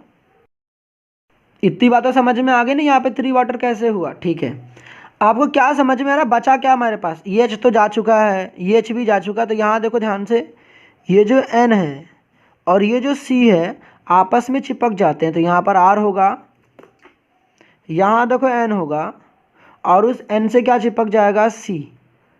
अब ये जो बना है इसी को हम लोग बोलते हैं आइसोसाइनाइड, इसको बोलेंगे एल्काइल आइसोसाइनाइड। अब ये जो बना है ना, इसकी सबसे अच्छी और बेकार बात ये होती है कि ना इसकी जो स्मेल होती है बहुत गंदी होती है भाई। तो इसको हम लोग बोलते हैं कि फाउल स्मेलिंग सब्सटेंस बनता है। क्या बनता है? फाउल स्मेलिंग सब्सटेंस बन जाता है। कई बार आपके पेपर में फाउल स्मेलिंग ना बोलकर क्या बोलता है पता है? अनप्लीजेंट। क्या बोलेगा? अनप्लीजेंट स्मेलिंग कंपाउंड बन रहा है। अच्छा ये भी नहीं बोलता तो कहेगा अच्छा बैड स्मेलिंग कंपाउंड। क्या बोलेगा? Bad smelling. तो भाई इतनी तो अंग्रेजी समझ में आती ही होगी कि उनका कहने का तात्पर्य क्या है। ठीक है, तो आपको चाहे बैड स्मेलिंग बोलता है, चाहे अनप्लीजेंट बोलता है, चाहे फाउल स्मेलिंग बोलता है, बात एक ही है। अब इतनी बातों समझ में आ गई होगी ना कि ये रिएक्शन खास क्यों है, क्योंकि यहाँ पे जो हमें मेन प्रोडक्ट मिलता है वो एल्काइल आइसोसाइनाइड मिलता है जो कि फाउल स्मेलिंग होता है, और इस वजह से ये रिएक्शन खास हो जाती है। और ये रिएक्शन देता भी कौन है, सिर्फ 1 डिग्री अमीन देते हैं। इसी बात को मैं यहाँ बहुत अच्छे से लिख देता हूँ। अभी तक जितनी बातें मैंने आपको समझाई है सब कुछ मैंने यहाँ पर बिल्कुल अच्छे तरीके से लिखकर आपके सामने प्रेजेंट कर दिया है। ठीक है, दूसरी बात आपको पता ये होना चाहिए कि जो ये एल्काइल आइसोसाइनाइड होता है, इसी आइसोसाइनाइड को ही हम लोग कार्बिल अमीन के नाम से जानते हैं। अब यहाँ पर कुछ रिएक्शन देख लेते हैं। अगर पेपर में आपको कभी भी इस टाइप के कंपाउंड देता है, सामने लिखा गया हो क्लोरोफॉर्म और NaOH, सबसे पहले आपको फोकस इसी चीज़ पे करना है कि यार 1 डिग्री अमीन है कि नहीं। यार 1 डिग्री अमीन को पहचानना बड़ा आसान है, आपको सिर्फ NH2 दिख जाए तो समझ जाना कि 1 डिग्री अमीन है। अभी तक हम लोगों ने इस रिएक्शन में ये समझा कि जो NH2 होता है किस में कन्वर्ट हो जाता है, NC में। N तो यहाँ पर आपको पता है कि NH2 सब जगह लिखा गया है, तो इसका मतलब है कि ये सब तो 1 डिग्री अमीन है। अब यहाँ पे करना क्या, जैसे लिखा गया है क्लोरोफॉर्म और NaOH और सामने क्या लिख दिया गया है 1 डिग्री अमीन, तो और हीटिंग है तो करना क्या है, NH2 को पकड़ो भाई, किस में कन्वर्ट कर देना, NC में। बस हो गई रिएक्शन। तो मैं इस चीज़ को यहाँ पे लिख दे रहा हूँ। ठीक है,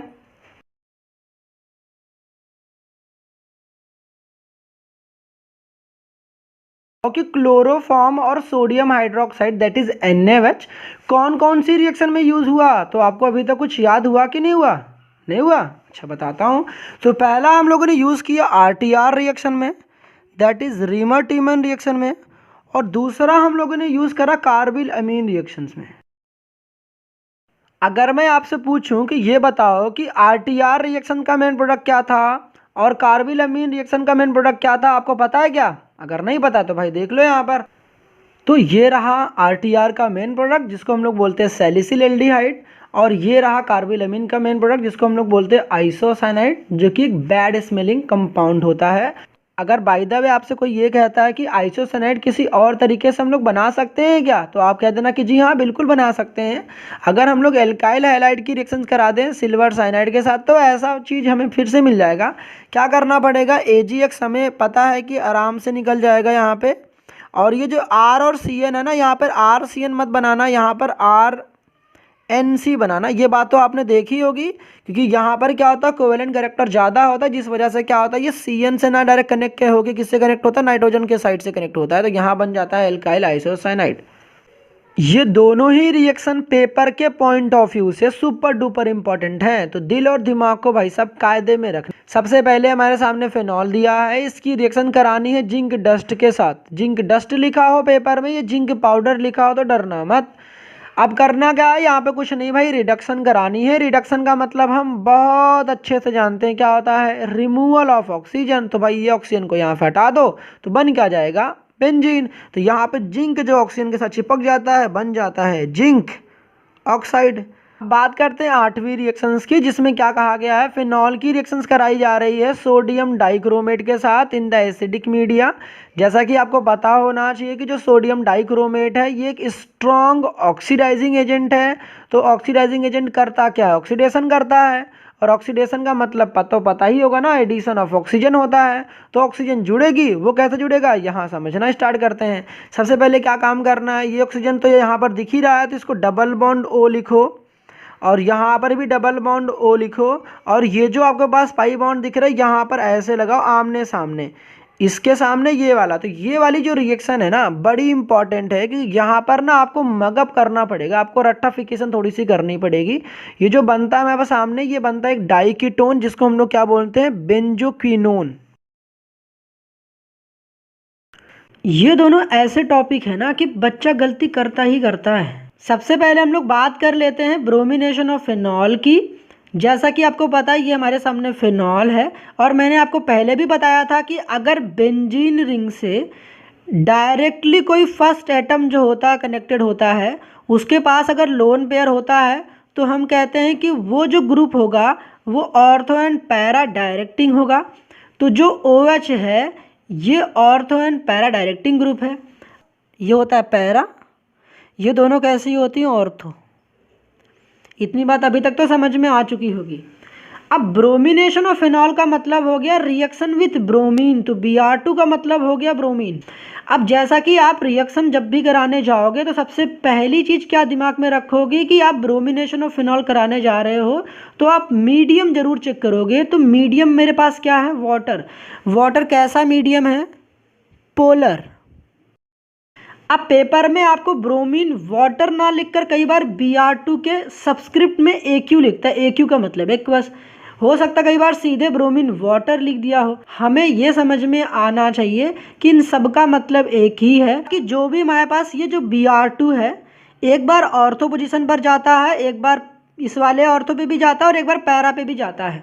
तो होता क्या है, ये H और Br आपस में इस तरीके से कंबाइन होते हैं और निकल जाते हैं। फिर इन द सेम में यहाँ पर भी H और Br आपस में कंबाइन होते हैं और निकल जाते हैं।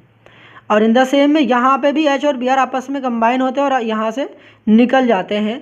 तो HBr तो चला गया यहाँ से, जहाँ पर H था वहाँ पर क्या आ जाता है, Br आ जाता है। इन द सेम में या जहाँ पर H था वहाँ पर क्या जाता है, Br, जहाँ पर H था वहाँ पर क्या जाता है, Br।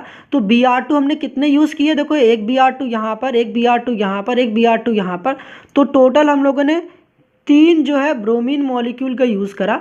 यहाँ पर क्या होता है कि सारे के सारे ऑर्थो एंड सारे के सारे पैरा जो पोजीशंस होते हैं वो ऑक्यूपाई कर लिए जाते हैं ब्रोमीन के थ्रू। तो यहाँ पर हमें क्या मिलेगा, आपको पता है एक HBr, दूसरा HBr, ये रहा तीसरा HBr रहा। तो यहाँ पर हम लिखेंगे 3HBr। बात समझ में आ गई। आपको बैलेंसिंग करनी है तो यहाँ पर आप 3 लगा सकते हो। तो यहाँ पर हमने 3 ब्रोमीन मॉलिक्यूल का यूज़ करा है। तो मेरे पास ट्राई सब्स्टिट्यूटेड प्रोडक्ट की फॉर्मेशन हुई है। प्रोडक्ट का नाम क्या है, 2,4,6 ट्राईब्रोमोफिनॉल। ये जो प्रोडक्ट है ये होता है वाइट प्रेसिपिटेट, इसलिए ये रिएक्शन हो जाती है बड़ी इंपॉर्टेंट। तो इसको दिमाग में रख लेना, ब्रोमीन वाटर टेस्ट करते हैं फिनॉल का। ब्रोमीन की रिएक्शंस कराएंगे फिनॉल के साथ ही, मगर इस बार मीडियम हम लोग कौन सा ले रहे हैं, non polar.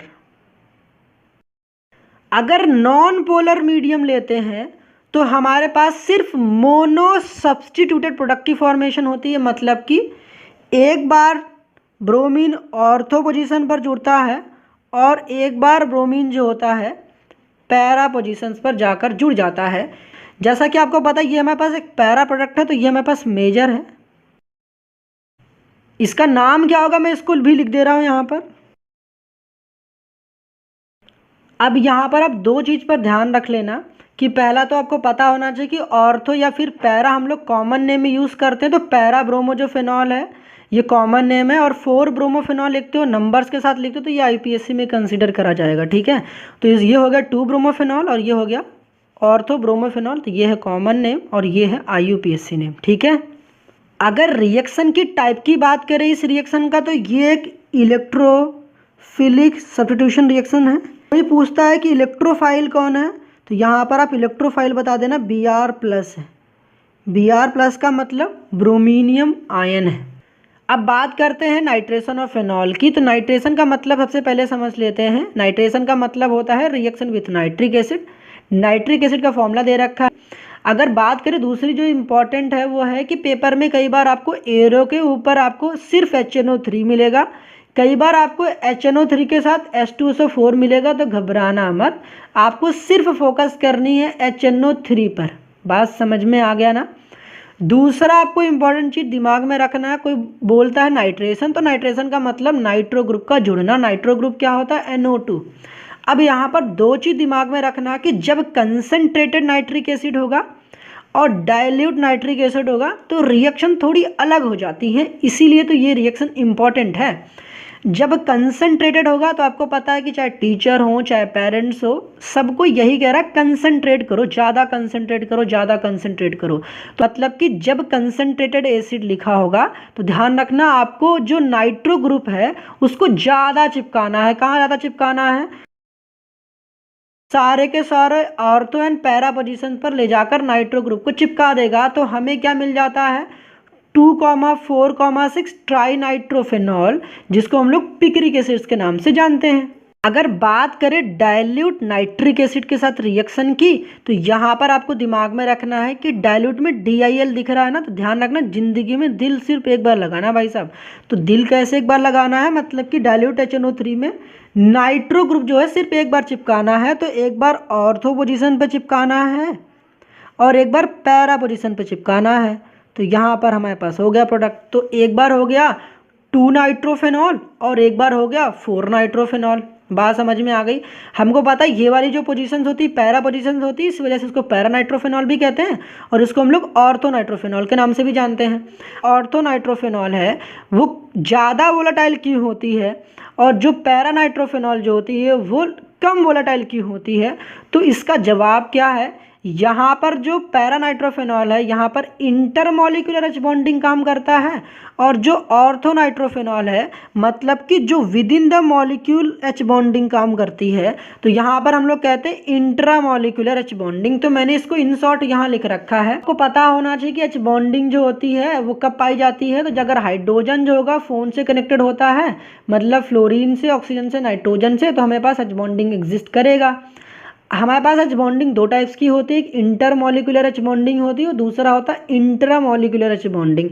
Intramolecular H bonding with in the molecule exist करती है और जो इंटरमॉलिक्यूलर एच बॉन्डिंग है वो भाई साहब चैन बनाने का काम करता है। तो यहाँ पर अच्छी और बेकार सी बात क्या है कि जो इंट्रा मॉलिक्यूलर एच बॉन्डिंग है विद इन द मॉलिक्यूल काम करता है, इस वजह से क्या करते हैं कि आसानी से वोलाटाइल हो जाते हैं, बहुत ज़्यादा वोलाटाइल होते हैं और ये लेस वोलाटाइल होते हैं। अगर ये लेस वोलाटाइल है, लेस वोलाटाइल का मतलब कि जल्दी उड़ नहीं रहा है। अगर जल्दी उड़ नहीं रहा है इसका मतलब तो साफ है ना कि इसका भाई बॉइलिंग पॉइंट क्या है, बॉइलिंग पॉइंट ज़्यादा है। क्या है, बॉइलिंग पॉइंट ज़्यादा है। और इसकी जो बॉइलिंग पॉइंट क्या है, कम है। जब भी दो मॉलिक्यूल हो और उनके बॉइलिंग पॉइंट में डिफरेंस हो तो इन दोनों ही मॉलिक्यूल को हम लोग सेपरेट कर सकते हैं बाई फ्रैक्शनल डिस्टिलेशन मेथड से। तो यहाँ पर नोट डाल के लिख लेना कि ऑर्थो नाइट्रोफेनॉल एंड पैरा नाइट्रोफेनॉल सेपरेट करे जाते हैं बाय फ्रैक्शनल डिस्टिलेशन मेथड से। कोई पूछता है फ्रैक्शनल डिस्टिलेशन मेथड क्या होता है, तो आप सिंपल सा लिख देना जब बॉइलिंग पॉइंट का डिफरेंस होता है तो वहाँ पर हम लोग फ्रैक्शनल डिस्टिलेशन मेथड लगाते हैं। यहाँ तक बात समझ में आ गई ना। अब बात कर लेते हैं 100 बात की एक बात, जहाँ पर हम लोगों ने अभी तक क्या देखा, फिनॉल की रिएक्शन देखी एक बार ब्रोमीन के साथ, एक बार देखी नाइट्रिक एसिड के साथ। जब हम लोग फिनॉल की ब्रोमिनेशन करा रहे होते तो हमें मीडियम चेक करना होगा। अगर मीडियम हमारे पास पोलर हुआ और या फिर नॉन पोलर हुआ, तो नॉन पोलर में हम लोगों ने देखा था कार्बन डाइसल्फाइड होगा या फिर कार्बन टेट्राक्लोराइड होगा। तो अगर पोलर हुआ तो ट्राई सब्स्टिट्यूटेड प्रोडक्ट बन रहा थी, जहाँ पर हम लोगों ने देखा था कि 2,4,6 ट्राई ब्रोमोफिनॉल की फॉर्मेशन हुई थी, जहाँ पर देखा था व्हाइट प्रेसिपिटेट बन रहा था। नॉन पोलर मीडियम की बात करें तो वहाँ पर हमें मोनो सब्स्टिट्यूटेड प्रोडक्ट की फॉर्मेशन हुई थी, जहाँ पर हम लोगों ने देखा कि जो पैरा वाला प्रोडक्ट होता है वो मेजर होता है। अगर नाइट्रिक एसिड के साथ बात करें तो नाइट्रिक एसिड में हमें दो चीज़ दिमाग में रखनी है कि डाइल्यूट है या फिर कंसनट्रेटेड है। तो जब भी दुनिया हमें कहती है कंसनट्रेट करने के लिए, इसका मतलब कि ज़्यादा कंसनट्रेट करने के लिए कहती है। तो कंसनट्रेटेड में ज़्यादा नाइट्रो ग्रुप जाके जुड़े थे, तो यहाँ पर 2,4,6 ट्राई नाइट्रोफेनॉल बनता है, जिसको हम लोग पिक्रिक एसिड के नाम से जानते हैं। और यहाँ पर डाइल्यूट वाले में ज़िंदगी में दिल एक बार लगाना है, तो यहाँ पर मोनो का मतलब होता है एक, तो यहाँ पर बनता है mono substituted product. I hope यहाँ तक समझ में आ गया होगा। अब बात करते हैं कपलिंग रिएक्शंस की। तो कपलिंग रिएक्शंस में हम लोग डाइस की फॉर्मेशंस करते हैं। डाइस का मतलब कि कलरफुल हमारे पास एजेंट बनाएंगे हम लोग, जिसका इस्तेमाल कपड़ों की रंगाई वंगाई के लिए हम लोग करते हैं। ठीक है, जैसा कि आपको ये बात तो पता है ना कि जो OH होता है, दैट मीन जो फिनॉल का जो OH होता है वो ऑर्थो एंड पैरा डायरेक्टिंग होता है। हमें उसके पैरा पोजीशन के हाइड्रोजन से मतलब है। तो फिनॉल को मैंने यहाँ देखो लिटा के लिख दिया है और उसके पैरा पोजीशन के हाइड्रोजन को यहाँ पर मैंने दिखाया है। अब उसके बाद क्या कर रखा है कि बेंजीन डाइजोनियम क्लोराइड जो आपके सामने लिखा हुआ है ना, इसका Cl और इसका H आपस में कंबाइन हुए HCl बनकर निकल गए।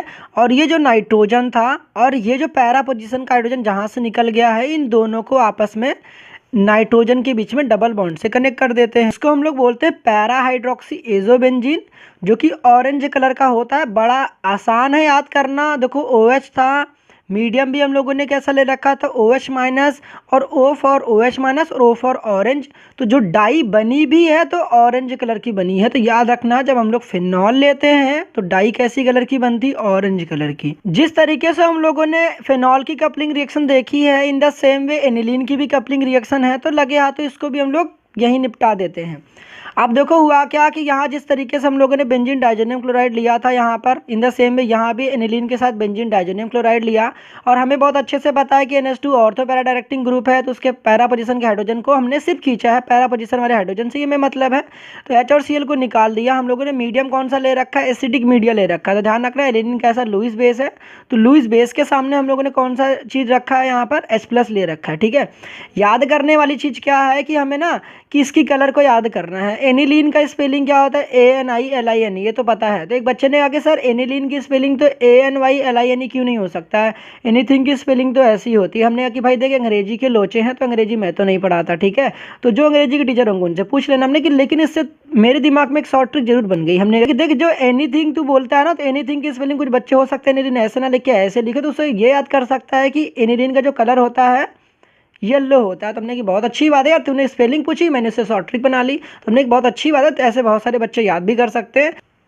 अब यहाँ जो कंपाउंड बनने वाला वो तो बड़ा आसान है बताना, क्योंकि यहाँ पर भाई पैरा पोजीशन पर अमीनो है, तो पैरा अमीनो हो जाएगा और ये हो जाएगा पूरी एजोबेंजीन। ठीक है, तो जो कलर होगी कैसी होगी, येलो। आई होप यहाँ तक बात समझ में आ गई होगी। स्टिल कोई डाउट होता है तो कमेंट सेक्शन में बिल्कुल बताते हैं। स्टेप 1 में एरियल ऑक्सीडेशन, ठीक है, होगा क्या, ये जो ऑक्सीजन है इस कार्बन और हाइड्रोजन के बीच में ट्रैप हो जाता है, तो यहाँ पर बन जाता है क्यूमीन हाइड्रोपरऑक्साइड।